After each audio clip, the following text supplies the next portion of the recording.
भरत गोगावले सध्या तातडीने मुंबईकडे रवाना झालेले आहेत। उपमुख्यमंत्री एकनाथ शिंदे यांचा भरत गोगावलेंना मुंबईकडे येण्यासाठी आता कॉल आलेला आहे। त्यामुळे आता सध्या राजकीय चर्चांना उधाण आलेलं आहे। पक्षाच्या कामाकरिता शिंदेंनी बोलावलं असल्याचं आता गोगावले यांनी उत्तर दिलेलं आहे। सुनील तटकरे यांच्या घरी स्नेहभोजनासाठी काल गोगावले उपस्थित नसल्यानं शिंदेंनी बंद दाराआड झालेल्या चर्चेवर बोलावलं असल्याची देखील माहिती मिळते।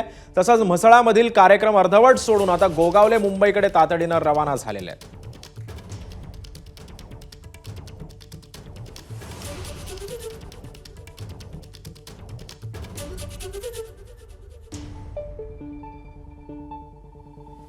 त्यामुळे आता भरत गोगावलेंना आता एकनाथ शिंदेंनी तातडीने मुंबईला बोलवले। काय गोड बातमी भेटू शकते का?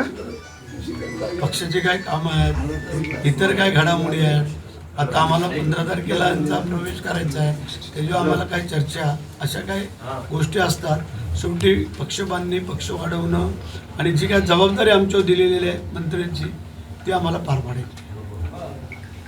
मान्य उपमुख्यमंत्री एकनाथ शिंदेंनी तातडीने मुंबईला बोलवले। काय गोड बातमी भेटू शकते का? पक्षाचे काय काम आहेत, इतर काय घडामोडी आहेत। आता आम्हाला 15 तारखेला यांचा प्रवेश करायचा आहे।